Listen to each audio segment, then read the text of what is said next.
ஆயத்தமாக இருக்கிறீங்களா கர்த்தருடைய வார்த்தையை கேட்பதற்காக? அல்லேலூயா. சகோதர, கர்த்தர் நிச்சயமாக உங்கள் எல்லாரோடு கூட இடைப்படுவார். நிச்சயமாக கர்த்தர் பேசுவார். எதிர்பார்ப்போடு காத்துருங்க. ஆதியாகமம் 49வது அதிகாரம் 22, 23, 24 3 வசனங்களை வாசிங்க. ஆதியாகமம் 49, 22 to 24. யோசேப்பு கனி தரும் செடி, அவன் நீர் ஊற்றண்டையிலுள்ள கனி தரும் செடி, அதன் கொடிகள் சுவரின் மேல் படரும். வில்வீரர் அவனை மனமடிவாக்கி அவன் மேல் எய்து அவனை பகைத்தார்கள். ஆனாலும் அவனுடைய வில் உறுதியாய் நின்றது. அவன் புயங்கள் யாக்கோபுடைய வல்லவரின் கரங்களால் பலத்தன. இதனால் அவன் மேய்ப்பனும் இஸ்ரவேலின் கண்மலையும் ஆனான். ஆமென். ஹல்லேலூயா. கர்த்தர் இந்த வார்த்தைகளை கொண்டு உங்களோடு கூட இடைபடுவாராக. பரிசுத்த ஆவியானவர் ஆளுகை செய்து நடத்துவாராக. ஹல்லேலூயா. கர்த்தர் நல்லவர். ஸோ யோசேப்பை குறித்து நம்ம பார்க்குறோம். நம்முடைய வாழ்க்கையில் பார்த்தீங்க அப்படின்னா, இந்த காலகட்டத்தில் நம்முடைய வாழ்க்கை, இங்கே வாழுகிற வாழ்க்கை சாதாரணமான ஒரு வாழ்க்கை கிடையாது. நம்ம சாதாரணமாக நம்ம என்ன பண்ண முடியாது, நினச்சி இந்த வாழ்க்கையை வாழ முடியாது. ஏன்னா போட்டி நிறைந்த உலகமாக மாறிடுச்சு. நிறைய போட்டிகள் இருக்குது. அப்புறம் மக்கள், நம்மளை சுற்றி இருக்கிற மக்கள் எல்லாரும் நம்ம குறித்து ரொம்ப சந்தோஷப்படுவாங்க அப்படின்லாம் நினைக்க முடியாது. நம்ம சில நேரம் நம்ம சுற்றி இருக்கிற மக்கள் நம்மளை பார்த்து என்ன பண்ணுவாங்க, பொறாமப்படலாம். நம்மளை குறித்து என்ன பண்ணலாம், அவங்க துக்கமாக இருக்கலாம். என்ன இப்படி வளர்ந்துட்டு போயிட்டே இருக்காங்களே அப்படின்ட்டு, என்னடா அது அப்படின்ன மாதிரி என்ன பண்ணுவாங்க, நம்மளை குறித்து வேதனைப்படுறவங்க, நம்மளை குறித்து துக்கப்படுறவங்க, நம்மளை குறித்து பொறாமப்படுறவங்க, நம்ம மேலே எரிச்சல் அடைகிறவங்க, கோபம் அடைகிறவங்க, இவங்கெல்லாம் நம்மளை சுற்றி என்ன பண்ணுவாங்க, நிறைய பேர் இருப்பாங்க. எல்லாரும் நம்மளை குறித்து ரொம்ப சந்தோஷம் தான் படுவாங்க அப்படின்னு என்ன பண்ண முடியாது, சொல்ல முடியாது. நம்முடைய வளர்ச்சியை கண்டு எல்லோரும் சந்தோஷப்படுவாங்கன்னு சொல்ல முடியாது. பொறாமப்படுறவங்க, எரிச்சல் அடைகிறவங்க என்ன பண்ண தான் செய்வாங்க, இருக்க தான் செய்வாங்க. இங்கே யோசேப்போட வாழ்க்கையும் அப்படி தான் இருந்துச்சு. யோசேப்பு அவருடைய சின்ன ஒரு பேக்ரவுண்டு சொல்லணும் அப்படின்னா, யாக்கோபோட குமாரன், 11வது குமாரன். யாக்கோபுக்கு 12 பசங்க உண்டு, ஒரே ஒரு பொண்ணு உண்டு. சரிங்களா? யாக்கோபுக்கு 12 பசங்க, ஒரு பொண்ணு, 13 பேர். இந்த 12 பசங்களை வச்சு தான் இஸ்ரவேல் அப்படிங்கிற தேசம், இப்போ எருசலேம் இஸ்ரவேல் தேசம் இருக்குதுல்ல. ஸோ அந்த இஸ்ரவேல் தேசம் இந்த 12 கோத்திரத்தை உள்ளடக்கிய ஒரு தேசம் தான். 10 கோத்திரம் அது நார்தன் பார்ட் அப்படின்னு சொல்லி, நார்தன் கிங்டம், வடக்கு ராஜ்யம் அப்படி சொல்லி அழைக்கப்படுது. அதுக்கப்புறம் 2 கோத்திரம், யூதா, பென்யமீன் அப்படிங்கிற 2 கோத்திரம் தெற்கு ராஜ்யம் அப்படி சொல்லி அழைக்கப்படுது.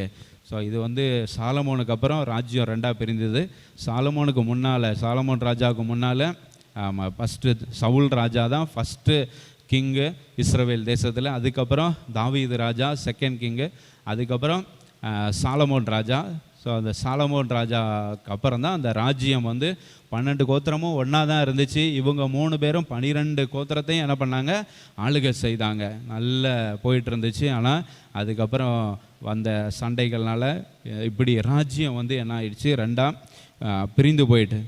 ஸோ இது இந்த 12 இஸ்ரவேல், யாக்கோபு அப்படிங்கிறவரோட அந்த பேரை தான் ஆண்டவர் எப்படி மாற்றுறாரு, இஸ்ரவேல் அப்படி சொல்லி என்ன பண்ணார், மாற்றினார். ஏன்னா யாக்கோபு அப்படின்ற பேர் மீனிங் நல்லா இருக்காது. அவர் சீட்டிங் பண்ணுறவர் அப்படின்னு சொல்லி அந்த மீனிங் வரும். ஏமாத்துறவன், எத்தன் அப்படின்னு வரும். யாக்கோபோட பேர் இப்போ நம்ம நிறைய பேர் ஜாக்கப்னு பேரை வைக்கிறாங்க. ஆனால் அவங்க பேரோட அர்த்தத்தை கேட்டால் என்ன வரும், எத்தன், ஏமாத்துறவேன்னு அர்த்தம். ஆனால் நம்ம பைபிளில் இருக்கிறதுனால அந்த ஜாக்கப்னு என்ன பண்ணிடுறோம், நம்ம பேரை வச்சிட்றோம். பார்த்து வைக்கணும். பைபிள்லேயும் நல்ல பேராக இருக்கிற மாதிரி இருக்கும். ஆனால் அதோட மீனிங் எப்படி இருக்குதுன்னு என்ன பண்ணணும், பார்க்கணும், பார்த்து தான் வைக்கணும். ஸோ ஜாக்கப்ன்ற பேர் என்ன பண்ணாதீங்க, நிறைய பேர் வைக்காதீங்க. ஸோ அதுதான் ஆண்டவர் மீனிங் சரியில்லாதனால தான் மாற்றினார். இப்போ ஆபிராம் அப்படின்னு தான் இருந்துச்சு, அப்புறம் ஆபிரகாம்னு மாற்றினார். ஆபிராம் அப்படின்னா ஜாதிகளின் தகப்பன் அப்படின்னு சொல்லி இருந்துச்சு. அதுக்கப்புறம் ஆபிரகாம்னு மாற்றி விசுவாசிகள் எல்லாருக்கும் ஆண்டவர் ஆபிரகாமை தகப்பனாக மாற்றினார். ஸோ கொஞ்சம் ஒரு மீனிங், அந்த பேரோட மீனிங் கொஞ்சம் பெட்டராக இருக்கணும் அப்படிங்கிறதுக்காக தான் ஆண்டவர் என்ன பண்ணுறாரு, பேர் மாற்றுறாரு. இப்போ நம்ம நிறைய பேர் என்ன பண்ணுறோம், ஞானஸ்நானம் கொடுக்குறப்ப பேர் மாற்றுறாங்க. ஸோ அது மாற்ற என்ன பண்ணுறது தேவையில்லை. ஏன்னா நிறையா பேர் நல்ல பேராக தான் இருக்கும்.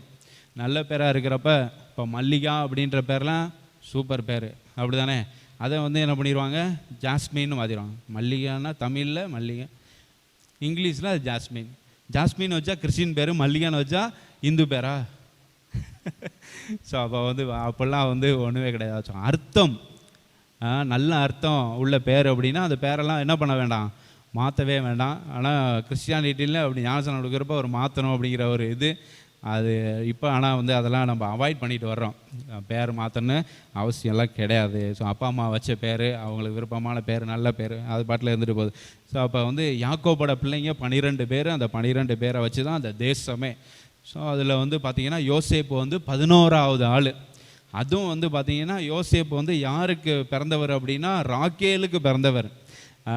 யாக்கோபு ரொம்ப நேசித்த மனைவி. அதுக்கு முன்னால் 10 பேர் வந்து யாருக்கு பிறந்தாங்க அப்படின்னா லேயாளுக்கு பிறந்தவர்கள். அவங்க வந்து ஆக்சுவலாக யாக்கோபு வந்து ராக்கேலை தான் என்ன பண்ணார், ரொம்ப நேசித்தார்.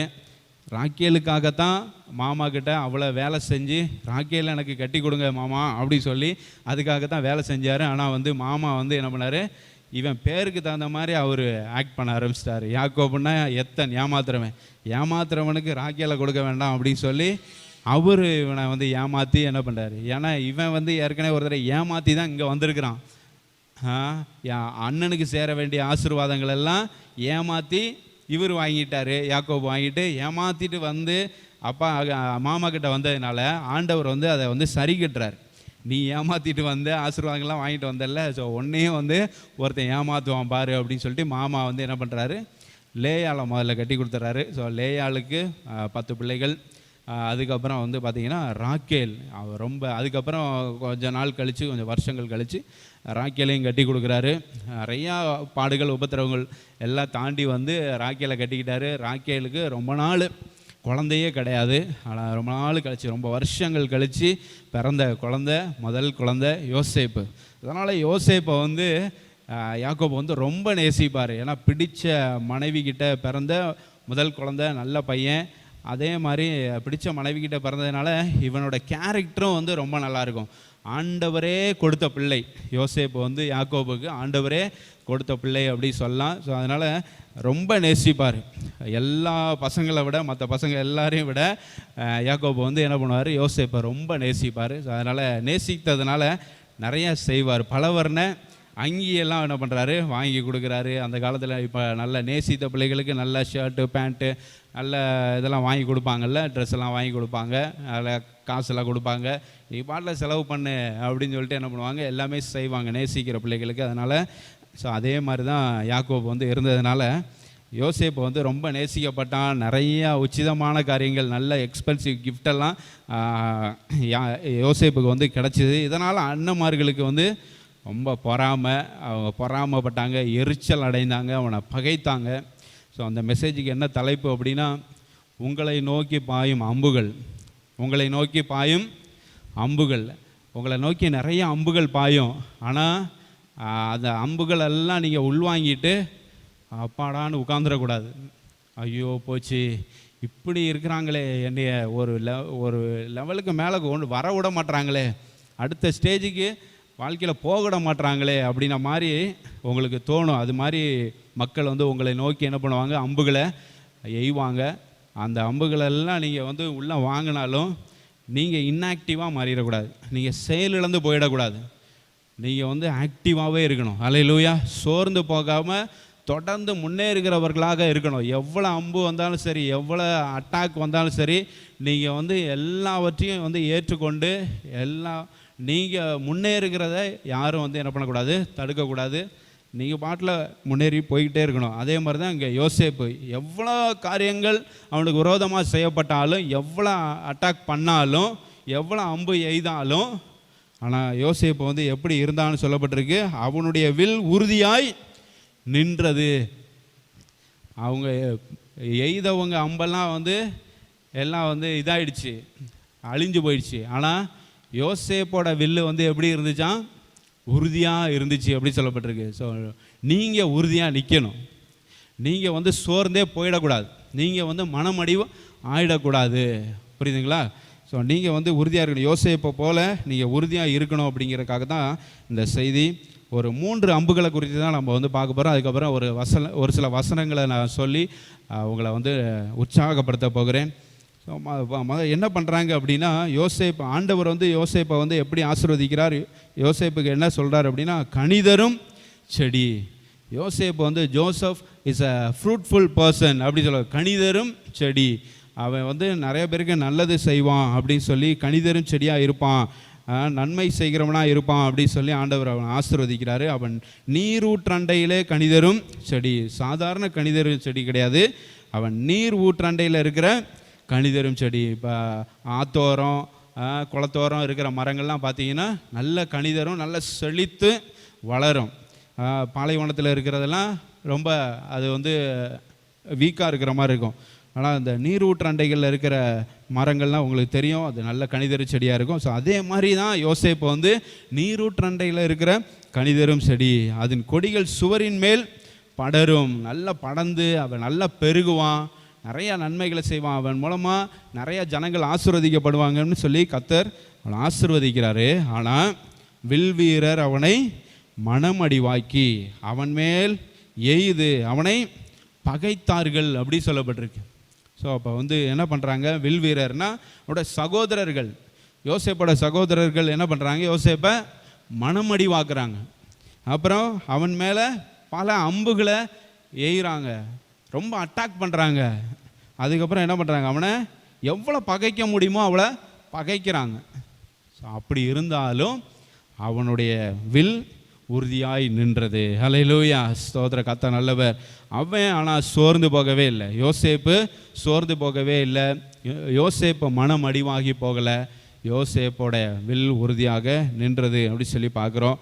யோசேப்பு எப்பொழுதும் ஆக்டிவாக தான் இருந்தார். எங்கேயாச்சும் பைபிளில் யோசேப்பு சோர்வாக இருந்தார், அழுதுகிட்டு இருந்தார் அப்படின்லாம் வந்து சொல்லப்படவே இல்லை. ஹல்லேலூயா. திரும்ப ரீயூனியனில் அண்ணன்களெல்லாம் பார்த்து என்ன பண்ணுறான், அதுக்கப்புறம் வந்துட்டு அந்த ஆனந்த சந்தோஷம் அடைகிறான். அதில் தான் அவனுக்கு கண்ணீர் வருதே தவிர மற்ற எந்த நேரத்துலையும் அவன் ஓரமாக உட்காந்து அழுதுகிட்டு இருந்தான், சோர்வாக இருந்தான், மனமடிவாயிட்டான் அப்படின்லாம் வந்து எங்கேயுமே நம்ம வந்து பார்க்க முடியாது.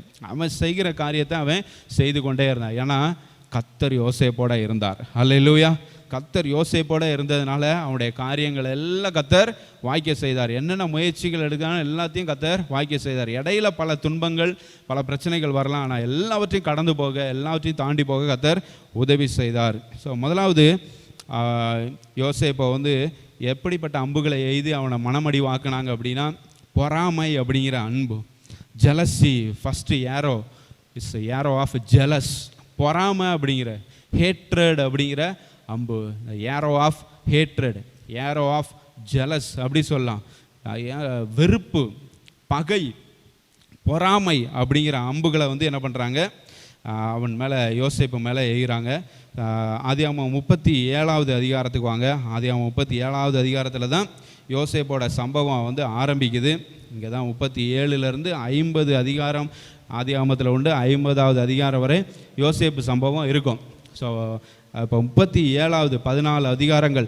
37வது அதிகாரத்தில் வந்து பார்த்தீங்கன்னா 2வது வசனத்தில் யாக்கோபுடைய சந்ததியின் வரலாறுன்னு சொல்லி யோசேப்பு 17 வயதிலே தன் சகோதரருடனே ஆடுகளை மேய்த்து கொண்டிருந்தான். அந்த இளைஞன் பில்கால் சில்பால் என்னும் தன் தகப்பனுடைய மறுமனையாட்டிகளின் குமாரரோட இருந்து அவர்களுடைய துன்மார்க்கத்தை தகப்பனுக்கு சொல்லி வருவான். அண்ணன்மாரெல்லாம் என்னென்ன பண்ணுறாங்க, அப்பா இவனுக்கு தப்பு பண்ணுறானுங்கப்பா அப்படின்னு சொல்லி அப்பா கிட்ட வந்து என்ன பண்ணிடுவான், போட்டு கொடுத்துருவான் எல்லாத்தையும். அண்ணனுங்கள்லாம் வந்து இப்படி தப்பு பண்ணுறானுங்க, இப்படி துன்மார்க்கமாக இருக்கிறானுங்கப்பா, நீங்கள் வந்து எவ்வளோ நீதிமான், நீங்கள் கர்த்தரால் தெரிந்து கொள்ளப்பட்டவர் யாக்கோபு, முற்பிதாக்களில் ஒருவரில் யாக்கோபு, ஆபிரகாம், ஈசாக்கு, யாக்கோபு. ஸோ முற்பிதாக்களில் ஒருவர், ஆண்டவரால் தெரிந்து கொள்ள, ஆண்டவரை ஆராதிக்கிறவங்க. ஆனால் நம்ம அண்ணனுங்கள்லாம் சரியில்லைப்பா அப்படின்னு சொல்லி அப்பப்போ வந்து என்ன பண்ணுவார், அண்ணன்மார்களை போட்டு கொடுத்துருவார். ஸோ அவர்களுடைய துன்மார்க்கத்தை தன் தகப்பனுக்கு சொல்லி வருவான். இஸ்ரவேலின் முதிர் வயதிலே யோசேப்பு தனக்கு பிறந்ததுனால், 11வது குழந்தைன்னு சொன்னேன்ல, ஸோ 11வது பையன், அதனால் முதிர் வயதில் தான் பிறக்கிறாரு. இப்போ இஸ்ரவேல் தன் குமாரர் எல்லாரிலும் அவனை அதிகமாய் நேசிக்கிறான். வயசான பிறகு பிறந்தவர், ஸோ அதனால் ரொம்ப நேசிக்கிறாரு. அவனுக்கு பல வருணமான அங்கியை நல்ல மல்டி கலர் ஷர்ட்டெல்லாம் வந்து என்ன பண்ணுறாரு, வாங்கி கொடுக்குறாரு. இப்போ நம்ம மல்டி கலர் ஷர்ட்லாம் போடுறதில்ல, விரும்புறதில்ல. ஆனால் ஒரு சில பேர் என்ன பண்ணுவாங்க, வட இந்தியாவிலலாம் நிறைய பேர் போடுவாங்க. ஏன்னா அவங்களுக்கு கலர் ரொம்ப பிடிக்கும். அதான் ஹோலி இதெல்லாம் வந்து என்ன பண்ணுறாங்க, கொண்டாடுறாங்க. அவங்களுக்கு கலர் ரொம்ப பிடிக்கும். ஸோ அப்போ இங்கே வந்துன்னா மல்டி கலர் ஷர்ட் வந்து என்ன பண்ணுறாரு, ஜோசப்புக்கு வாங்கி கொடுக்குறார். அவனுடைய சகோதரர் எல்லாரிலும் அவனை தங்கள் தகப்பன் அதிகமாய் நேசிக்கிறதை அவன் சகோதரர் கண்டபோது பார்க்குற போது அவனுடைய பட்சமாய் பேசாமல் அவனை பகைத்தார்கள். பரவாயில்லையடா, ஷர்ட் நல்லா இருக்கே, அப்பா வாங்கி கொடுத்தாங்களா, சின்ன பையன் உனக்கு எல்லாம் வாங்கி கொடுக்குறாங்க, உனக்கு எல்லாம் செய்கிறாங்க, நாங்களாம் வளர்ந்துட்டோம், அதனால் எங்களை அப்பா அவ்வளோ கண்டுக்கிறதில்ல அப்படின்னு சொல்லிட்டு சும்மா அப்படி பேசிட்டு போகலாம். ஆனால் அவங்க என்ன பண்ணுறாங்க, எல்லாம் பசங்க நல்லா பெரிய பசங்களாக இருந்தாலும் இந்த சின்ன பையனுக்கு ஒன்று செய்யும்போது அவங்களுக்கு வந்து என்ன ஆகுது, கோபம் வருது. அவங்க வந்து என்ன பண்ணுறாங்க, அவனை பகைக்கிறாங்க. ஸோ இது மாதிரி நம்மளுக்கு நிறையா 8வது வசனத்தில் வந்து பார்த்தீங்கன்னா, அப்பொழுது அவன் சகோதரர் அவனை பார்த்து, நீங்கள் என்மேல் துரைத்தனம் பண்ணுவாயோ, சொப்பனம் காண்றான். எல்லாம் வந்து ஒரு பெரிய அறுவடை களம் இருக்குது, அங்கே வந்து எல்லாம் அறுத்த கட்டுகளெல்லாம் வச்சுருக்கிறாங்க. ஸோ அந்த கட்டுகளில் வந்து 10 கட்டு வந்து சாஞ்சி கிடக்கு, ஒரு கட்டு மட்டும் நிற்கிது அப்படின்னு அண்ணன் சொல்லுவோம்.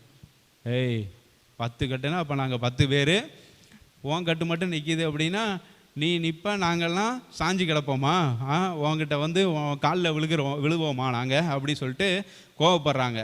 ஆனால் அது ஆண்டவர் யோசேப்புக்கு கொடுத்த சொப்பனம், அது அந்த ஒரு தரிசனம், அதை அவங்க வந்து என்ன பண்ணல, புரிந்து கொள்ளலை.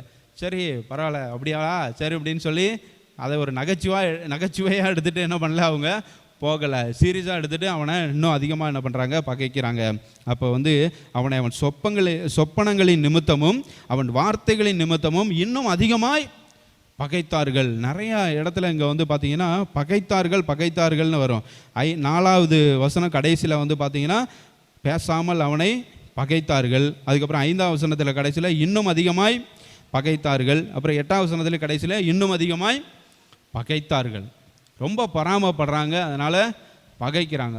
எப்படி பகை வரும், பொறாமை பட்டால் வந்து என்ன, அப்புறம் வந்து நம்ம வெறுக்க ஆரம்பிச்சிருவோம். பொறாமை வந்துச்சுன்னா, நம்மளை விட வேகமாக வளர்ந்துட்டு போகிறானே, இவங்கிட்ட பெரிய கூட்டம் கூடுதே, இவன்கிட்ட நிறைய ஃப்ரெண்ட்ஸ் இருக்காங்களே அப்படின்னு நம்மக்கிட்ட எல்லாரும் வர்றப்போ, நம்மக்கிட்ட நல்லா பேசுகிறப்போ, நம்ம வீடு ஆசீர்வதிக்கப்படுறப்போ, நம்ம வந்து நல்லா இருக்கிறப்போ, நல்ல ஒரு பொசிஷனில் இருக்கிறப்போ எல்லாரும் என்ன பண்ணுவாங்க, சில ஆட்கள் எல்லாரும் சந்தோஷப்பட மாட்டாங்க, சில பேர் பொறாமைப்படுவாங்க. பொறாமை நிமித்தம் இந்த பகை என்ன பண்ணிடும், வந்துடும். ஸோ உங்களுடைய வாழ்க்கையிலும் சொல்ல விரும்புகிறது தான், உங்களுடைய வாழ்க்கையிலும் ஆண்டவர் உங்களை வந்து ஆண்டவருடைய திட்டத்தின்படி நடத்தி கொண்டு போவார். ஒரு தரிசனத்தை கொடுத்து, இல்லை உங்களுக்கு ஒரு சொப்பனத்தை கொடுத்து, அவருடைய சித்தத்துக்கு ஏற்ப, அவருடைய நோக்கத்திற்கு ஏற்ப ஆண்டவர் உங்களை நடத்தி கொண்டு போகும்போது மக்கள் வந்து சில நேரம் என்ன பண்ண சந்தோஷப்பட மாட்டாங்க. என்ன இவன் மட்டும் இப்படி போயிட்டுருக்கிறாளே, இவன் மட்டும் ஆவியில் வளர்ந்துக்கிட்டு இருக்கிறாளே அப்படின்னு என்ன பண்ணுவாங்க, பொறாமப்படுறவங்க இருப்பாங்க. என்ன இவன் வந்து பயங்கரமாக இப்படி பண்ணிக்கிட்டு இருக்கிறான், இவனால் மட்டும்தான் இதெல்லாம் செய்ய முடியுமா அப்படின்னு சொல்லி ஒரு பொறாமை வந்து பகைக்கிறவங்க உங்களுடைய வாழ்க்கையில் என்ன பண்ணுவாங்க, நண்பர்கள் வந்து உங்களை பகைக்கலாம், உறவினர்கள் உங்களை பகைக்கலாம், சுற்றி இருக்கிறவங்க உங்களை பகைக்கலாம், பொறாமப்படலாம், உங்கள் மேலே வந்து பொறாமப்படலாம், உங்களுடைய வளர்ச்சி மேலே பொறாமப்படலாம். ஆனால் உங்களுடைய வளர்ச்சி வந்து கர்த்தர் தான் உங்களை என்ன பண்ணுறாரு, வளர்த்து கொண்டு வருகிறார். அந்த வளர்ச்சியை, அந்த முன்னேற்றத்தை கொடுக்கறது வந்து யார், கர்த்தர். அதை வந்து அவங்க வந்து புரிந்து கொள்ளாமல், இப்போ அந்த சொப்பனத்தை கொடுத்தது யார், கர்த்தர் தான் என்ன பண்ணுறாரு, யோசேப்புக்கு சொப்பனத்தை கொடுக்குறாரு. அது அவங்களால டிசைன் பண்ண முடியல, அதை பகுத்து அறிந்து அதை வந்து புரிந்து கொள்ள முடியல அண்ணன்மார்களால். ஆண்டவர் கொடுத்துருக்கிறாரு அப்படிங்கிறது அவங்களுக்கு தெரியல. சும்மா சாதாரணமாக வந்து என்ன பண்ணுறாங்க, நினச்சிட்டு இப்போ நீ பெரிய ஆளாயிருவ, நாங்களாம் உன் காலில் கிடக்கணும் அப்படி சொல்லி, இப்படி தானே சொல்ல வர்ற அப்படி சொல்லி என்ன பண்ணுறாங்க, பொறாமப்பட்டு அவனை இன்னும் அதிகமாய் பகைத்தார்கள், யோசேப்பை இன்னும் அதிகமாக பகைத்தார்கள் அப்படி சொல்லி பார்க்குறோம். ஸோ அப்போ அதனால் அவனுக்கு சாதகமாக அவங்க வந்து பேசலை அப்படின்னு சொல்லப்பட்டிருக்கு. 4வது வசனத்தில் வந்து பார்த்திங்கன்னா, அவன் சகோதரர் இதெல்லாம் கண்டபோது அவனோட பட்சமாய் பேசாமல், they didn't speak in favor of him. அவனுக்கு ஏதாச்சும் ஒன்று நடந்துச்சுன்னா அவனோட ஃபேவரில், அவனோட பட்சமாக என்ன பண்ண மாட்டாங்க, பேச மாட்டாங்க. அவனுக்கு வேணும், ஏதாச்சும் ஒரு அடி வாங்குறான் அப்படின்னா நல்லா அடிக்கிட்டோம், சாவடி அடிங்கப்பா அப்படின்னு என்ன பண்ணுவாங்க, அவன் கஷ்டப்படுகிற பொழுது, அவன் துன்பப்படுகிற பொழுது அதை பார்த்து சந்தோஷப்படுறாங்க. ஏன்னா இவங்களோட பொறாமை அதிகமாகுது, இவங்களோட பகை அதிகமாகிட்டு இருக்கிறது. ஆனால் அவனுடைய வளர்ச்சிக்கு முன்னேற்றத்திற்கு காரணம் கர்த்தர் அப்படிங்கிறது அவங்களுக்கு தெரியல. ஸோ அதே மாதிரி தான் உங்களுடைய வாழ்க்கையிலும் உங்களை ஆண்டவர் முன்னேற்றுவார். ஆண்டவர் வந்து உங்களுடைய வளர்ச்சிக்கு வந்து அவர் காரணமாக இருப்பார். அதெல்லாம் மக்கள் வந்து புரிந்து கொள்ளாமல் என்ன பண்ணுவாங்க, உங்களை வந்து பகைப்பாங்க, உங்கள் மேலே பொறாமைப்படுவாங்க.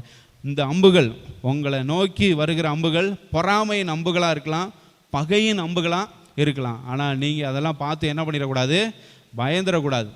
இவங்க பொறாமைப்படுறாங்க, இவங்க நம்மளை பகைக்கிறாங்க, நம்மளை அவாய்ட் பண்ணுறாங்க, உங்களை அவாய்ட் பண்ணிட்டு போகலாம், உங்களை நெக்லெக்ட் பண்ணலாம், ரிஜெக்ட் பண்ணலாம். ஆனால் நீங்கள் எதை குறித்தும் என்ன பண்ணக்கூடாது, கலங்கக்கூடாது. யோசேப்போட வில் உறுதியாய் நின்றது. யோசேப்பு உறுதியாக இருந்தான், அவன் முன்னேறி கொண்டே தான் இருந்தான் அப்படி சொல்லி நம்ம வந்து பார்க்குறோம். ஹல்லேலூயா. ஸோ அதே மாதிரி நீங்கள் வந்து சுற்றி இருக்கிறவங்க இப்படி இருக்கிறாங்களே அப்படின்னு சொல்லி அவங்கள பற்றி நீங்கள் வந்து என்ன பண்ணக்கூடாது, நினைக்கக்கூடாது. இவங்க எப்படி நினைக்கிறாங்க, அவங்க அப்படி பேசுகிறாங்க, நம்மளை ரிஜெக்ட் பண்ணுறாங்க, அவாய்ட் இதெல்லாம் வந்து நீங்கள் வந்து என்ன பண்ணக்கூடாது, இதெல்லாம் ஒரு பொருட்டாகவே நினைக்கக்கூடாது. கர்த்தர் உங்களோட கூட இருக்கிறார். கர்த்தர் யோசேப்போடு கூட இருந்ததுனால அவன் இதெல்லாம் ஒரு பொருட்டாகவே என்ன பண்ணல, எடுத்துக்கொள்ளலை. அவன் வந்து என்ன பண்ணான், அவனுடைய பாதையில் அவன் போய்கொண்டே இருந்தான். அவனுடைய வில் உறுதியாக நின்றது அப்படி சொல்லி நம்ம பார்க்குறோம். Hallelujah. So the arrow of jealous, the arrow of hatred didn't make him inactive. அவனை வந்து செயலிழந்து போக வைக்கலை. யோசேப்பை வந்து செயலிழந்து போக வைக்கலை. நீங்களும் அப்படி தான். உங்களை நோக்கி வருகிற அம்புகள் பொறாமையின் அம்புகளாக இருந்தாலும் பகையின் அம்புகளாக, அது உங்களை செயலிழந்து போக வைக்கக்கூடாது. ஹல்லேலூயா. நீங்கள் தொடர்ந்து செயல்படுகிறவர்களாக இருக்கணும். நீங்கள் உங்களையே என்கரேஜ் பண்ணிக்கங்க. கர்த்தருக்குள்ளே உங்களை என்ன பண்ணுங்கள், திடப்படுத்தி கொள்ளுங்க. தாவீது வந்து அப்படி தானே செய்தார். தாவீது அவருடைய எல்லாமே கொள்ளையடிச்சிட்டு போயிட்டாங்க. அவன் கூட இருந்த அவனோட ஃபாலோவர்ஸே வந்து என்ன பண்ணுறாங்க, தாவீதுக்கு விரோதமாக எழும்புறாங்க. அப்போ வந்து தாவீது தன்னை தேவனாகிய கர்த்தருக்குள் திடப்படுத்தி கொண்டான் அப்படி சொல்லி பார்க்குறோம். ஸோ அதே மாதிரி தான் யோசேப்பும் வந்து செய்தார். இந்த பொறாமை, அண்ணன்மார்களுடைய அந்த பொறாமை பகை யோசேப்பை வந்து செயலிழக்க செய்யவில்லை அப்படி சொல்லி நம்ம பார்க்குறோம். ரெண்டாவது அம்பு வந்து பார்த்திங்கன்னா arrow of false accusation. உங்களை வந்து தவறாக என்ன பண்ணுவாங்க, தவறான சாட்சிகளை கொண்டு உங்களை வந்து என்ன பண்ணுவாங்க, கீழே தள்ள பார்ப்பாங்க. ஸோ ஃபால்ஸ் அக்யூசியேஷன், தவறான சாட்சிகள். யோசேப்புக்கு விரோதமாக தவறாக வந்து என்ன பண்ணாங்க, சாட்சி சொன்னாங்க. 39வது அதிகாரத்துக்கு வாங்க. 39ஆம் அதிகாரத்தில் 17, 18 வசனங்களை வந்து பார்த்தீங்கன்னா இங்கே வந்து போத்திபாரோட மனைவி 7வது வசனத்துலேருந்து வாசிக்கினா தெரியும். 7வது வசனத்துலேருந்து போத்திபாரோடைய மனைவி. போத்திபார் இப்போ அண்ணன்மார்கள் வந்து என்ன பண்ணிட்டாங்க, யோசேப்பை வந்து ஒரு குழியில் தள்ளினாங்க. அந்த குழியில் கடந்து யோசேப்பை கத்திக்கிட்டு இருந்தான். அதுக்கப்புறம் வந்து மீதியானியர்கள் வந்தாங்க. மீதியானியர்கள் வந்து என்ன பண்ணுவாங்க, எகிப்துக்கு போகிற வழி. ஸோ அவங்க வந்து அடிமைகளெல்லாம் வாங்குறவங்க. அந்த காலத்தில் அடிமைகள் வாங்குறது விற்கிறது இதெல்லாம் வந்து இருந்துச்சு. ஸோ அப்போ வந்து குழியிலேருந்து எடுத்து இவனை இங்கேயே போட்டு கொல்லாமல் என்ன பண்ணிடலாம், விற்றுறலாம் அப்படின்னு சொல்லி 30 வெள்ளிக்காசுக்கு என்ன பண்ணிடுவாங்க, விற்றுருவாங்க. ஸோ விற்றுட்டு மீதியானியர்கள் வந்து என்ன பண்ணுவாங்க, எகிப்துக்கு இவனை கொண்டு வந்துடுவாங்க. எகிப்தில் வந்து போத்திபாரோட வீட்டில் வந்து சேர்ந்துருவார் இந்த யோசேப்பு. ஸோ அங்கே வந்து பார்த்திங்கன்னா போத்திபார் வந்து யோசேப்புக்கு நல்ல பொறுப்புகளெல்லாம் கொடுப்பார். ஏன்னா யோசேப்பு வந்து எல்லா வேலையும் நல்லா செய்வார். 39வது வசனத்தில் 2வது வசனத்தில் வந்து பார்த்திங்கன்னா கர்த்தர் யோசேப்போட இருந்தார், அவன் காரிய சித்தி உள்ளவன். அவன் என்னென்ன காரியங்கள் வந்து யோசேப்பு வந்து எடுத்து செஞ்சாலும் எல்லாத்துலேயும் வெற்றி கிடைக்கும். ஏன்னா கர்த்தர் யோசேப்போட இருந்தார். கர்த்தர் அவனோட இருக்கிறார் என்றும் அவன் செய்கிற யாவையும் கர்த்தர் வாய்க்க பண்ணுகிறார் என்றும் அவனுடைய எஜமான் கண்டு என்ன பண்ணுறான், தனக்கு உண்டான யாவற்றையும் அவன் கையில் ஒப்புவித்தான். எல்லா பொறுப்புகளையும் அவன் கையில் வந்து கொடுத்துட்றாரு அந்த போத்திபார் எஜமான். ஓகே. அப்படி இருந்த சமயத்தில் வந்து பார்த்திங்கன்னா யோசேப்பு ரொம்ப அழகானவன், நல்ல உடல் கட்டு எல்லாமே நல்லா இருக்கும், நல்ல ஜிம்பாடி மாதிரி நல்லா இருப்பார். ஸோ அப்படி இருக்கிறத வந்து பார்த்துட்டு அந்த எஜமானுடைய மனைவி அவன் மேலே ஆசைப்பட்டு அவன்கிட்ட தவறாக நடக்க நினைப்பா. ஆனால் யோசேப்பு வந்து என்ன சொல்லிடுவார், 9வது வசனத்தில் வந்து பார்த்திங்கன்னா நான் இத்தனை பெரிய பொல்லாங்குக்கு உடன்பட்டு தேவனுக்கு விரோதமாய் பாவம் செய்வது எப்படி அப்படின்னு கேட்குறாரு. அவன் நினச்சிருந்தா என்ன பண்ணிடலாம், அவன் இணங்கி இருக்கலாம், தப்பு செஞ்சுருக்கலாம் யோசேப்பு. ஆனால் வந்து ஏன்னா எஜமான் வந்து எல்லாத்தையும் அவன் கையில் என்ன பண்ணுறாரு, ஒப்பு கொடுக்குறாரு அப்படிங்கிறப்ப. ஆனால் வந்து அவன் சொல்கிற ஒரு காரியம், நான் இத்தனை பெரிய பொல்லாங்குக்கு உடன்பட்டு தேவனுக்கு இங்கே யாரும் நம்மளை பார்க்கல, ஆனால் தேவன் நம்மளை பார்த்துக்கிட்டே இருக்கிறாரு அப்படி சொல்லிட்டு தேவனுக்கு விரோதமாக பாவம் செய்வது எப்படி அப்படி சொல்லி கேட்டு அவளை விட்டு விலகணும்னு நினைக்கிற பொழுது அவள் வந்து என்ன பண்ணிடுறா, இவன் சட்டையை பிடிச்சி இழுக்கிறா. அவன் சட்டை போனாலும் பரவாயில்ல, என்னுடைய ஆடை போனாலும் பரவாயில்ல, என்னுடைய ஆண்டவர் எனக்கு வேணும் அப்படி சொல்லிட்டு சட்டையை விட்டுட்டு என்ன பண்ணிடுவார், ஓடி வந்துடுவார். ஸோ அதை பார்க்கும்போது தவறான சாட்சிகளை என்ன பண்ணுறா, அவள் வந்து வைக்கிறா. தவறான காரியங்கள், இவன் வந்து என்கிட்ட தப்பு பண்ணிட்டு தான் என்ன பண்ணுறான், இவன் ஓடுறான் அப்படி சொல்லி எஜமானுடைய மனைவி சொல்லி அவனை சிறையில் கொண்டு வந்து போடுறாங்க. இந்த சம்பவம் உங்களுக்கு தெரியும். ஸோ அவள் எப்படி சொல்கிறான்னா, நீர் நம்மிடத்தில் கொண்டு வந்த அந்த எபிரேய வேலைக்காரன் சரசம் பண்ணும்படிக்கு என்ன பண்ணுறான், என்னிடத்துல வந்தான், நான் சத்தமிட்டு கூப்பிட்டேன், அவன் தன்னோட வஸ்திரத்தெல்லாம் என்னிடத்துல விட்டுட்டு வெளியே என்ன பண்ணிட்டான், ஓடி போயிட்டான். அவன் சட்டையை என்கிட்ட விட்டுட்டு என்ன பண்ணிட்டான், ஓடிட்டான். அவனை பிடிங்க, அவனை ஜெயிலில் பிடிச்சி போடுங்க அப்படின்னு வந்து என்ன பண்ணிடுறான், சொல்லிடுறான். தவறான சாட்சிகளை நமக்கு விரோதமாக என்ன பண்ணுவாங்க, எழுப்புவாங்க. உங்களுடைய வாழ்க்கையில் இது மாதிரி வந்து என்ன பண்ணலாம் இருக்கலாம். நீங்கள் ஒரு தவறை வந்து செய்திருக்கவே மாட்டீங்க, நீங்கள் அந்த தப்பை என்ன பண்ணியிருக்க மாட்டீங்க, செஞ்சிருக்கவே மாட்டீங்க. ஆனால் என்ன பண்ணுவாங்க, சுற்றியில் இருக்கிறவங்க இவங்க தான் செஞ்சாங்க, நான் பார்த்தேன் அப்படின்னு என்ன பண்ணிடுவாங்க, தப்பாக சாட்சி சொல்லுவாங்க. அவங்களுக்கு இவங்க இப்படிலாம் செய்வாங்க, எனக்கு தெரியும் அப்படின்னு என்ன பண்ணிடுவாங்க. அப்படி தவறான உங்களை குறித்து தவறான ஒரு சித்தரிப்பு என்ன பண்ணுவாங்க, சித்தரிப்பாங்க. உங்களை குறித்த தவறான காரியங்கள் எல்லாம் என்ன பண்ணுவாங்க, அதிகமாக சொல்லுவாங்க. அந்த நேரத்துலையும் நீங்கள் வந்து என்ன பண்ணிடக்கூடாது, அவங்க மனவடியும் ஆகிவிடக்கூடாது. ஹல்லேலூயா ஸ்தோத்திரம். அந்த நேரத்துலையும் பார்த்தீங்கன்னா யோசேப்போட வில் உறுதியாக இருந்தது. ஹல்லேலூயா. யோசேப்பு வந்து என்ன பண்ணார், உறுதியாக இருந்தார். அவர் மனமடிவு ஆகி போகலை, சோர்ந்து போகலை. கர்த்தருக்குள்ளே தன்னை என்ன பண்ணுறாரு, திடப்படுத்தி கொண்டார். அவரை வந்து ஜெயிலில் பிடிச்சி போடுறாங்க. சிறைச்சாலைக்குள்ளே போனாலும் அந்த சிறைச்சாலையில் அவன் இருக்கிற பொழுது 21ஆம் வசனத்தில் வந்து பார்த்தீங்கன்னா, கர்த்தரோ யோசேப்போடே இருந்து அவன் மேல் கிருபை வைத்து சிறைச்சாலை தலைவனுடைய தயவு அவனுக்கு கிடைக்கும்படி செய்தார். ஹல்லேலூயா.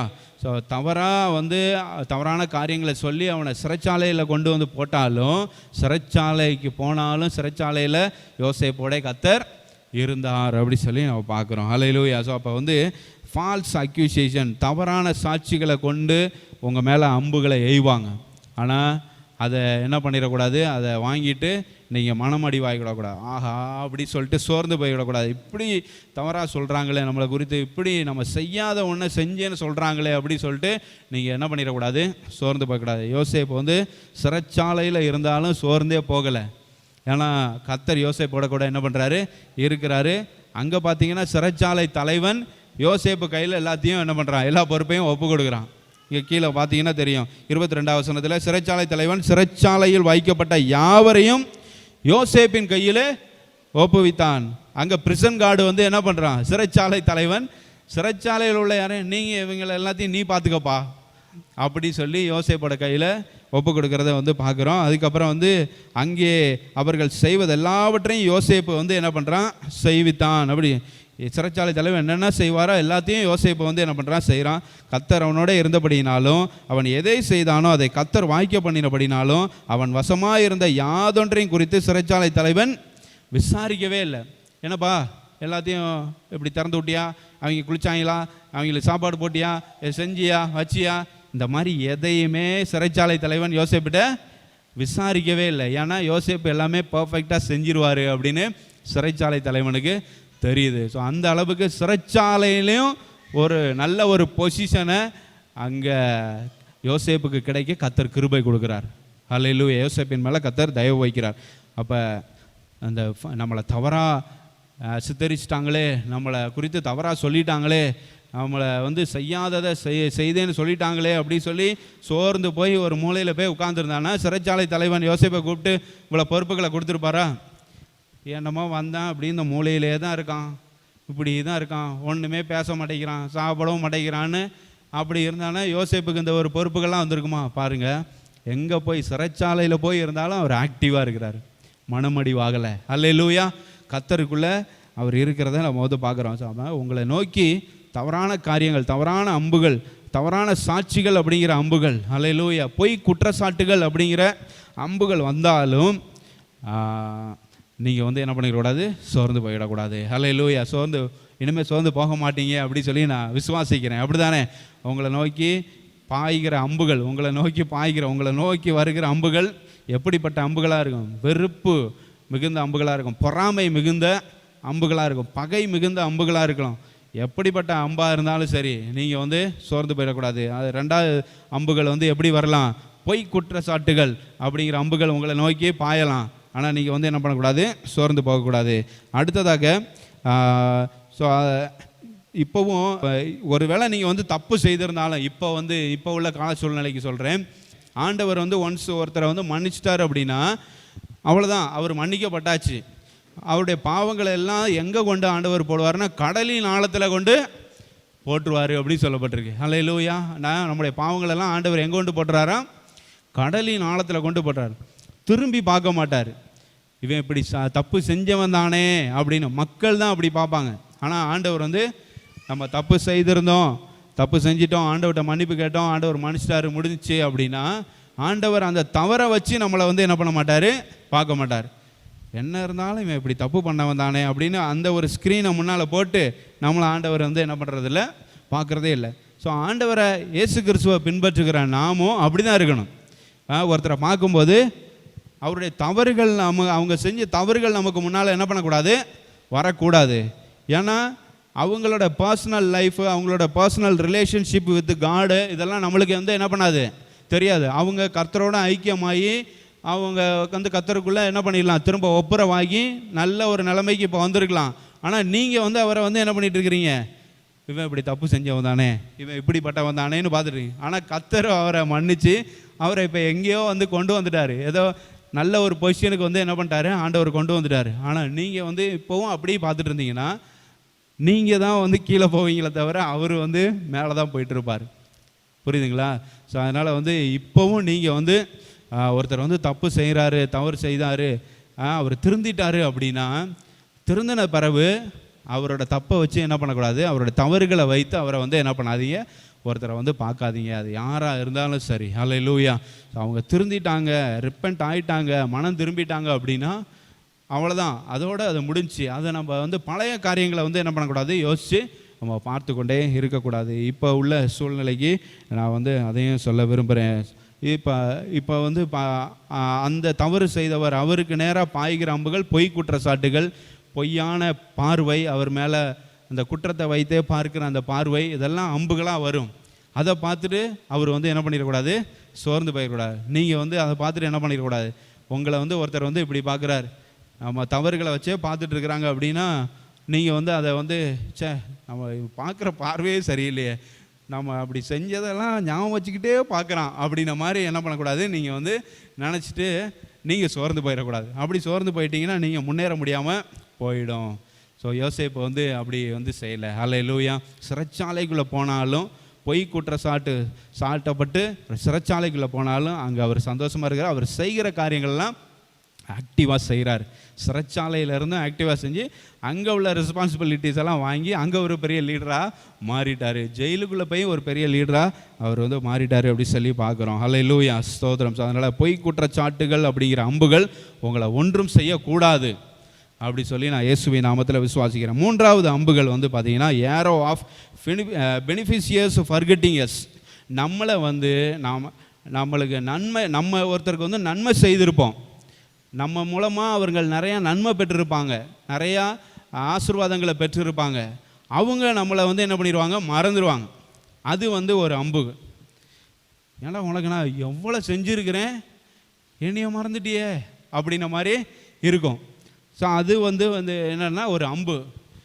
இவனுக்கெல்லாம் நான் எவ்வளோ செஞ்சுருக்கிறேன், ஆனால் நம்மளை யோசித்து பார்க்குறான், நினச்சி பார்க்குறானான்னு பாரு.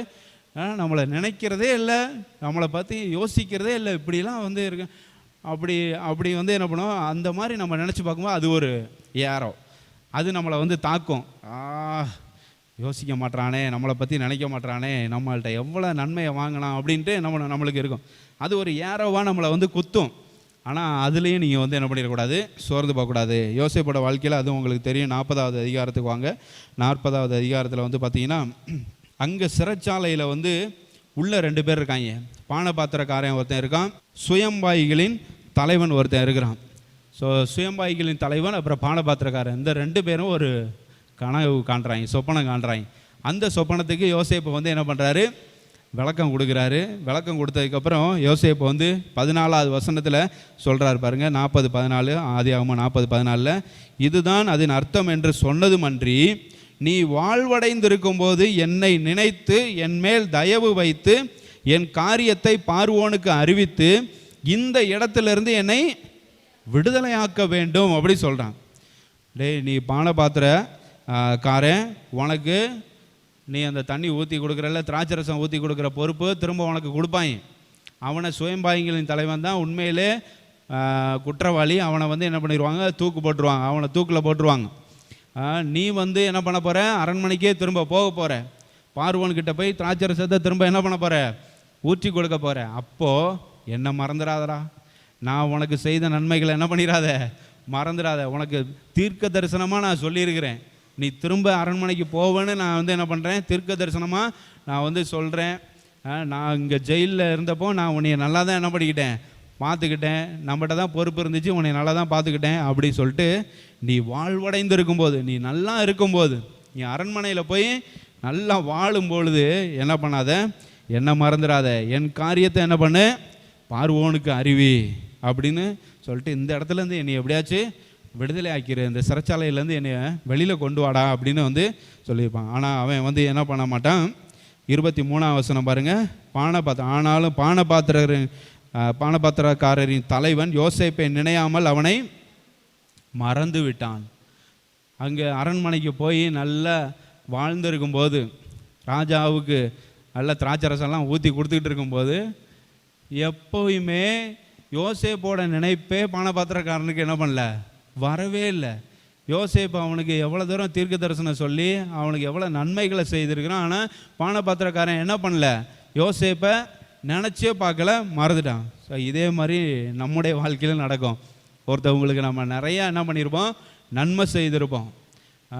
அவங்க நம்மளால் நிறையா பலன்களை பெற்றிருப்பாங்க, நிறையா நன்மைகளை பெற்றிருப்பாங்க நம்ம மூலமாக.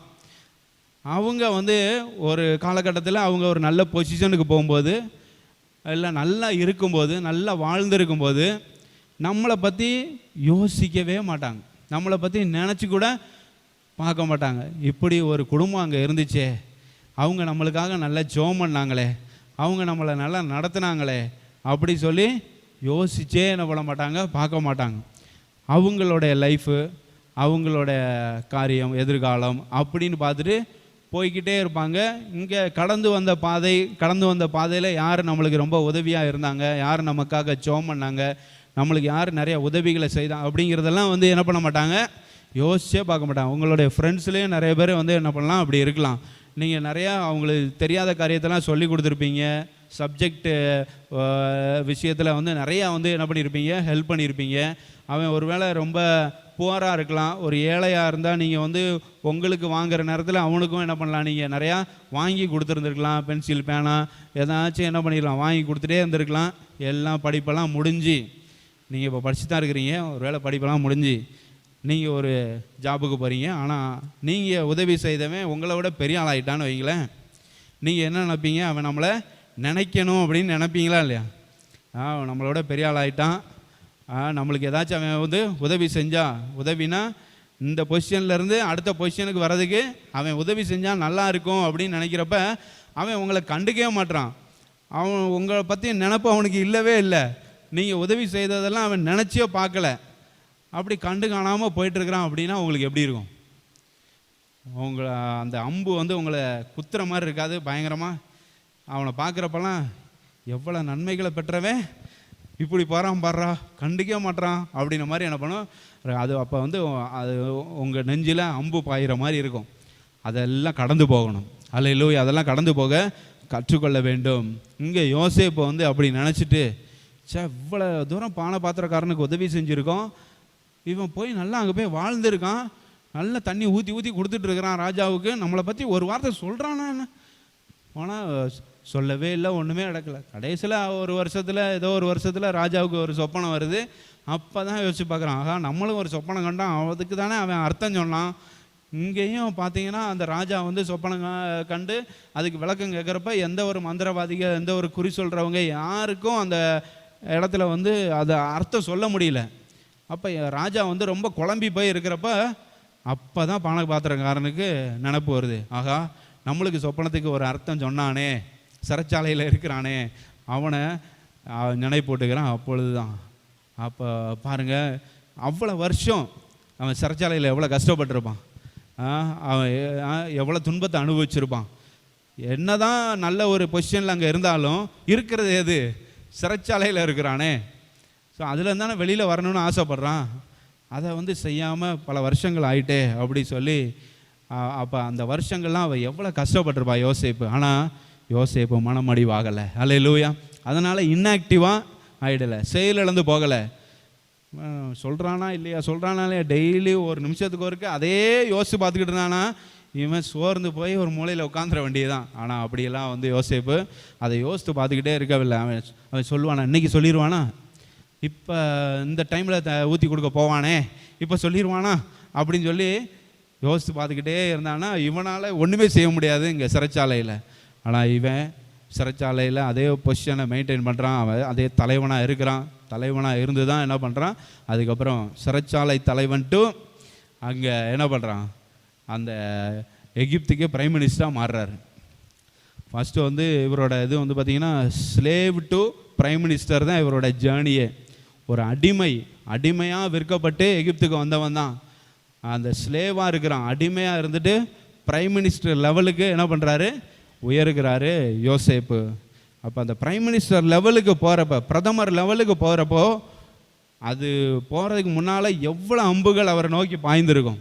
எல்லா அம்புகளையும் வாங்கிட்டு தைரியமாக பயப்படாமல் மனமடி வாகாமல் சோர்ந்து போகாமல் முன்னேறிக்கிட்டே பிரதமர் சீட்டில் போய் உட்காந்துட்டார் யோசேப்.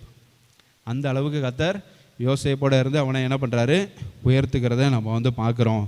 அதுக்கப்புறம் பார்த்தீங்கன்னா நிறைய ஒரு சில வசனங்கள் நான் உங்களுக்கு சுட்டி காட்ட விரும்புகிறேன். ஸோ அந்த மாதிரி அம்புகள், உங்களை நோக்கி பாய்கிற அம்புகள் எதுவும் உங்களை என்ன பண்ணக்கூடாது, மனமடி வாக்கக்கூடாது. அதுதான் நான் உங்களுக்கு சொல்ல விரும்புகிற காரியம் அந்த நாளில்.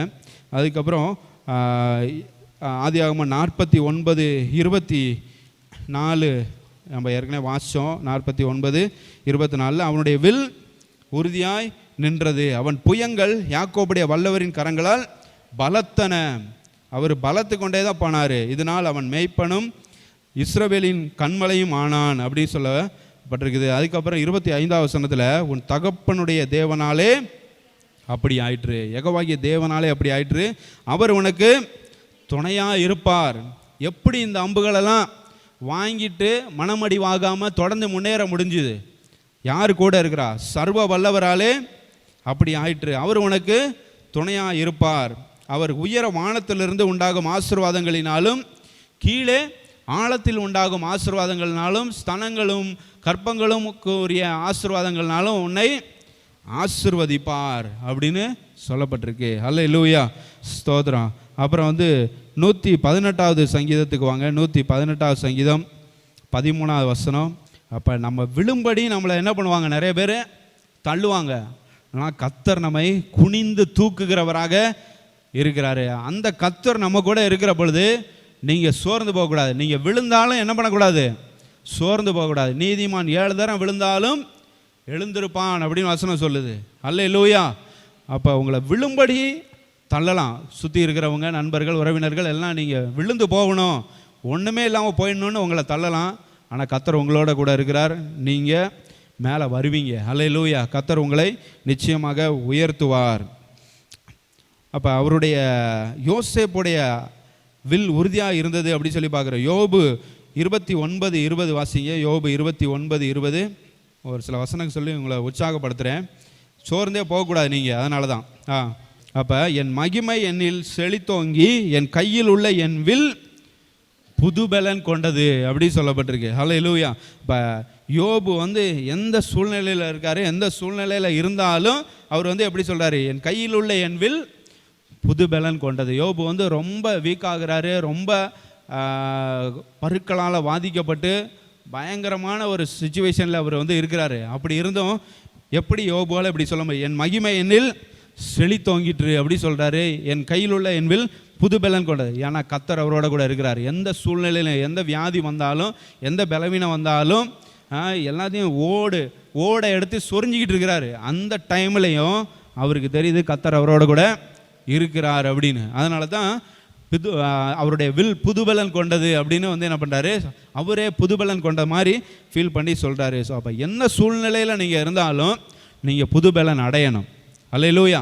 நீங்கள் புதுபலன் அடையணும், நீங்கள் சோர்ந்து போய்விடக்கூடாது. சங்கீதம் 18:30 பாருங்கள். சங்கீதம் 18:30 கேடகமாக இருக்கிறார். தம்மை நம்புகிற அனைவருக்கும் அவர் கேடகமாக இருக்கிறார். இங்கே யோசேப்புக்கு அவர் கேடகமாக இருந்து எல்லாவற்றிலிருந்து அவரை பாதுகாத்து, சிறைச்சாலைக்கு போனாலும் கூட இருந்து, எங்கே போனாலும் குழியில் விழுந்தாலும் கூட இருந்து, ஏமாற்றப்பட்டாலும் எப்படி எல்லா சூழ்நிலையிலும் கூட இருந்து கேடகமாக இருந்து அவனை காப்பாற்றி பிரதமர் லெவலுக்கு கொண்டு போயிட்டார். அல்லேலூயா. ஸோ அதனால் நீங்கள் சோர்ந்து போகிற பொழுது, உங்களை சோர்வு ஆக்குகிற அம்புகள், உங்களை மனமடிவாக்குகிற அம்புகள் உங்களை நோக்கி பாயும் பொழுது நீங்கள் வந்து நினைவு கொள்கிற வசனம் இதுதான். அவரை நம்புகிற அனைவருக்கும் அவர் கேடகமாக இருக்கிறார். நீங்கள் கர்த்தரை தொடர்ந்து என்ன பண்ணணும், நம்பணும். அவர் மேலே இருக்கிற நம்பிக்கை குறைந்து போகவே கூடாது.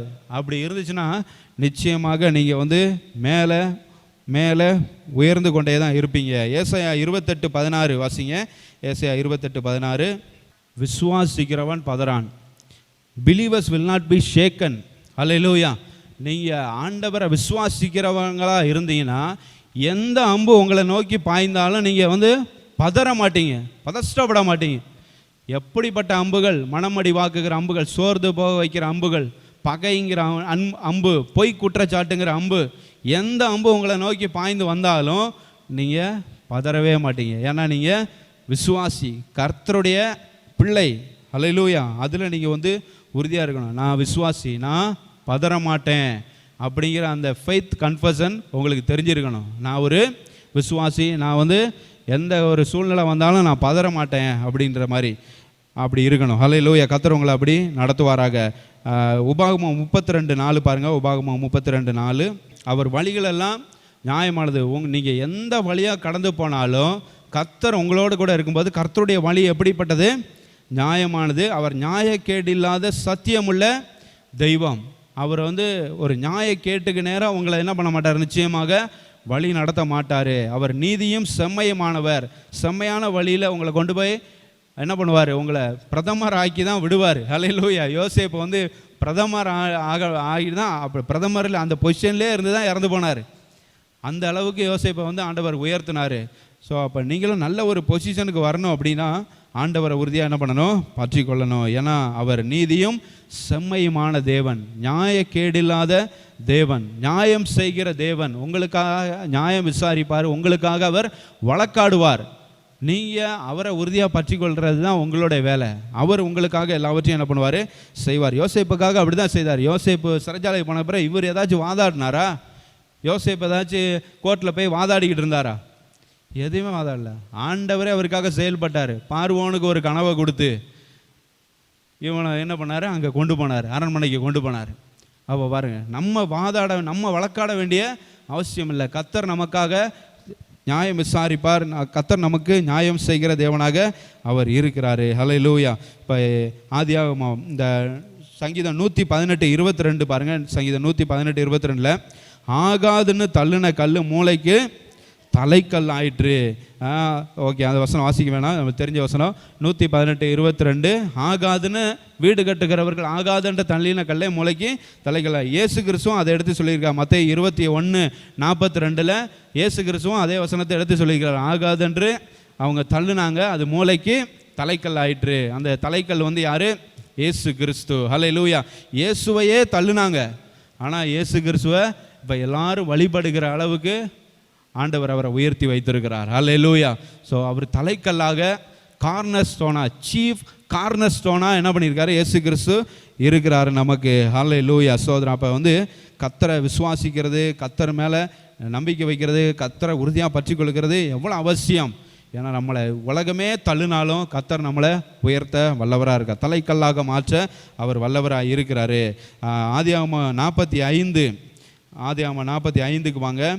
அதில் 5ஆம் வசனம், 7ஆம் வசனம், 11ஆம் வசனம் பாருங்கள். யோசேப்பு வந்து எல்லா அம்புகள் அவரை நோக்கி எவ்வளோ அம்புகள் பாய்ந்தது எல்லாத்தையும் உள்வாங்கிட்டு மனமடிவாகாமல் சோர்ந்து போகாமல், இப்போ சகோதரர்கள் தான் இவ்வளோ இதுக்கும் காரணம். அவனை விற்று போட்டாங்க, எகிப்துக்கு அனுப்பினாங்க. சகோதரர்கள்லாம் இவ்வளோ இதுக்கு காரணம். ஆனால் அந்த அவங்களோட பொறாமை, அவங்களோட பகை எதையும் மனசில் வைக்காமல் யோசேப்பு என்ன சொல்கிறாரு பாருங்க, ஜீவரட்சணை செய்யும்படிக்கு தேவன் என்னை உங்களுக்கு முன்னே அனுப்பினார். அநேகரை காக்கும்படிக்கு, அநேக உயிர்களை காக்கும்படிக்கு தேவன் உங்களுக்கு முன்னே என்ன இங்கே என்ன பண்ணியிருக்காரு, அனுப்பியிருக்கிறாரு. 5ஆம் வசனத்தில், அதுக்கப்புறம் 7ஆம் வசனத்தில் வந்து பார்த்தீங்கன்னா, பூமியிலே உங்கள் வம்சம் ஒழியாமல் இருக்க உங்களை ஆதரிக்கிறதற்காகவும் பெரிய ரட்சிப்பினால் உங்களை உயிரோட காப்பதற்காகவும் தேவன் என்னை உங்களுக்கு முன்னே அனுப்பினார். ஹல்லேலூயா. எவ்வளோ அழகாக சொல்கிறாரு பாருங்க. இந்த பூமியில் உங்களுடைய வம்சமே அழியாமல் இருக்கணும், உங்களை ஆதரிக்கணும், உங்களுக்கு நான் தான் சாப்பாடு போடணும்னு ஆண்டவர் என்ன பண்ணியிருக்காரு, உங்களுக்கு முன்னமே என்னை அனுப்பியிருக்கிறார். 11ஆம் வசனத்தில், உமக்கும் உம்முடைய குடும்பத்தாருக்கும் உமக்கு இருக்கிற யாவற்றிற்கும் வறுமை வராதபடிக்கு அங்கே உம்மை பராமரிப்பேன். அதான் நம்ம அப்பா அப்படின்னு சொல்ல, உங்கள் அப்பா உங்கள் குடும்பம் யாருக்கும் வந்து வறுமையாக வராது. இனிமே உங்களை நான் வந்து என்ன பண்ணுவேன், பராமரிப்பேன். அப்போ அந்த பகை, அந்த வெறுப்பு, இந்த பொறாமை இதெல்லாம் மனசில் வச்சுருந்தா இதெல்லாம் சொல்ல முடியுமா? எதையுமே அவர் மனசில் வச்சுக்கல. அதனால தான் அவர் மனமடிவாகலை, சோர்ந்து போகலை. மாறா எப்படி சொல்கிறார் பாருங்க, உங்களை காக்கிறதுக்காக, உங்களை ஆதரிப்பதற்காக, உங்களுக்கு சாப்பாடு போடுறதுக்காக தான் ஆண்டவர் என்ன பண்ணியிருக்காரு, முன்னாலே இங்கே அனுப்பியிருக்கிறாரு அப்படின்னு அவர் சொல்கிறத பார்க்குறோம். 47ஆவது அதிகாரத்துக்கு வாங்க. 47:12 பாருங்கள். யோசேப்பு தன் தகப்பனையும் தன் சகோதரரையும் தன் தகப்பனுடைய குடும்பத்தார் அனைவரையும் அவரவர்கள் குடும்பத்திற்கு தக்கதாக ஆகாரம் கொடுத்து ஆதரித்து வந்தான். எல்லாருக்கும் ஆகாரம் கொடுத்து, எல்லாத்துக்கும் சாப்பாடு கொடுத்து ஆதரித்து வருகிறத வந்து பார்க்குறோம். ஸோ அவரை நோக்கி எய்த அம்புகள் அவரை ஒன்றும் செய்யவில்லை. ஹல்லேலூயா. உங்களை நோக்கி வருகிற அம்புகள் உங்களை ஒன்றும் செய்யக்கூடாது. ஹல்லேலூயா. உங்களை தாக்கக்கூடாது. அதோட தாக்குதலை நீங்கள் உள்வாங்கிக்கிட்டு நீங்கள் சோர்ந்து போயிடக்கூடாது. ஹல்லேலூயா. எவ்வளோ அம்பு வந்தாலும் என்ன பண்ண, எல்லாம் முன்னால் வந்து ஒரு ஷீல்டு இருக்கிற மாதிரி, இப்போ வந்து இந்த புல்லட்டெல்லாம் உள்ளே போகாத அளவுக்கு ட்ரெஸ்லாம் போடுறாங்கல்ல, ஸோ அது மாதிரி அம்பு வந்தாலும் உள்ளே போகக்கூடாது. அம்பு வந்து முனை உடஞ்சி அது கீழே விழுந்துடணும். அப்படி தான் நீங்கள் இருக்கணும். ஹல்லேலூயா. எந்த அம்பு உள்ளே வாங்கிட்டு நீங்கள் சோர்ந்து போய் மனமடி வாங்கி நீங்கள் இருக்கவே கூடாது. யோசேப்போட வாழ்க்கையிலேருந்து இந்த பாடத்தை நீங்கள் என்ன பண்ணுங்கள், கற்றுக்கொள்ளுங்க. உங்களை எந்த சூழ்நிலை இனிமேல் வந்தாலும் உங்களை மனமடி ஆக்கக்கூடாது. ஹல்லேலூயா. அதுதான் இந்த பிரசங்கத்தோட, ஆண்டவுடைய வார்த்தையோட நோக்கமே அதுதான். நீங்கள் இனிமேல் மனமடிவாக கூட நீங்கள் வந்து சோர்ந்து போகக்கூடாது. ஏன்னா யோசேப்புக்கு இருந்த பாடுகள் நமக்கு கிடையாது, யோபுக்கு இருந்த பாடுகள் நமக்கு கிடையாது, இயேசு கிறிஸ்துவுக்கு நேர்ந்த துன்பங்கள், துக்கம் இதெல்லாம் நமக்கு எல்லாம் வரல இன்னும். ஹல்லேலூயா. அவங்களாம் எவ்வளோ கஷ்டப்பட்டாங்க, அப்படி இருந்தும் அவங்க சோர்ந்து போகலை, எல்லாருக்கும் நன்மை செய்தாங்க. எவ்வளோ தூரம் யோசேப்பு எல்லா அம்புகளையும் வாங்கிட்டு என்ன சொல்கிறாரு, நான் உங்களை ஆதரித்து வருகிறேன், பராமரித்து வந்தான் அப்படின்னு வந்து சொல்லப்பட்டிருக்கிறத நம்ம வந்து பார்க்குறோம். ஹல்லேலூயா. 50 கடைசியில் 50, 20, 21 பார்த்தீங்கன்னா, நீங்கள் எனக்கு தீமை செய்ய நினைத்தீர்கள், தேவனோ இப்பொழுது நடந்து வருகிறபடியே வெகு ஜனங்களை உயிரோடு காக்கும்படிக்கு அதை நன்மையாக முடிய பண்ணினார். நீங்கள் எனக்கு தீமை செய்ய நினச்சிங்க, இவனை வித்தரலாம் அப்படின்னு வித்து போட்டுடலாம்னு நினச்சிங்க, ஒரு அடிமையாக தான் விற்றீங்க.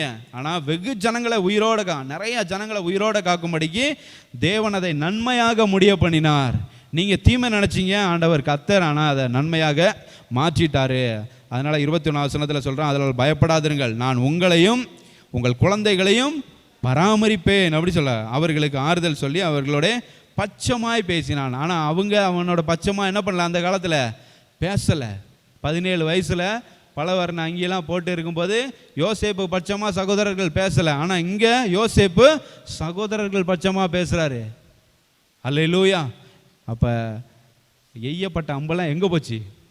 அதெல்லாம் அதெல்லாம் நினச்சே பார்க்கல அவர், அதெல்லாம் கண்டுக்கவே இல்லை அவர். எந்த அம்புகள் வந்தாலும் உங்களை ஒன்றும் பண்ணக்கூடாது. நீங்கள் அதையும் நினச்சிக்கிட்டு என்ன பண்ணக்கூடாது, வருத்தப்பட்டுட்டு சோர்வாய் உட்கார்ந்துடக்கூடாது. அதுதான் நம்முடைய நோக்கம். ஹல்லேலூயா. கொலோசியர் 1:11 வாசிப்போம். இதே தான் நாங்களும் வேண்டுதல் செய்கிறோம். ஹல்லேலூயா. சந்தோஷத்தோடே கூடிய எல்லா பொறுமையும் நீடிய சாந்தமும் உங்களுக்கு உண்டாகணும். நீங்கள் எல்லாவற்றையும் சந்தோஷத்தோடு ஏற்றுக்கொள்ளுகிற மாதிரி மனநிலை உங்களுக்கு வரணும். அதுதான் எங்களுடைய ஜெபம். ஹல்லேலூயா. அவங்க எல்லாருக்காகவும் நாங்கள் ஜெபிக்கிறோம். எதுக்காக ஜெபிக்கிறோம்? யோசேப்பு எல்லாத்தையும் சந்தோஷமாக ஏற்றுக்கொண்டார். இயேசு கிறிஸ்து எல்லா பாடுகளையும் சந்தோஷமாக என்ன பண்ணார், ஏற்றுக்கொண்டார். அவங்க வந்து என்ன பண்ணல, முறுமுறுக்கலை, எதுவுமே செய்யலை. எல்லாம் சந்தோஷமாக, அதே மாதிரி தான் நீங்களும் சந்தோஷமாக எல்லாத்தையும் ஏற்றுக்கொள்ளணும். அதுக்கு தகுந்த பொறுமை, நீடிய சாந்தம்லாம் உங்களுக்கு உண்டாகணும். நீங்கள் வல்லமையால் பலப்படுத்தப்படணும் அப்படி சொல்லி நாங்கள் உங்களுக்காக ஜெபம் பண்ணுறோம். கர்த்தர் நிச்சயமாக உங்களை நடத்துவார். ஹல்லேலூயா. சகோதரர், கர்த்தர் நிச்சயமாக உங்களுக்கு அந்த பொறுமை, நீடிய சாந்தம், எல்லாத்தையும் சந்தோஷமாக ஏற்றுக்கொள்ளுகிறது, இந்த மனநிலையெல்லாம் கர்த்தர் உங்களுக்கு தருவார், நிச்சயமாக தருவார். உங்களுக்காக ஜெபம் பண்ணுறோம். ஜெபம் பண்ணுவோம்.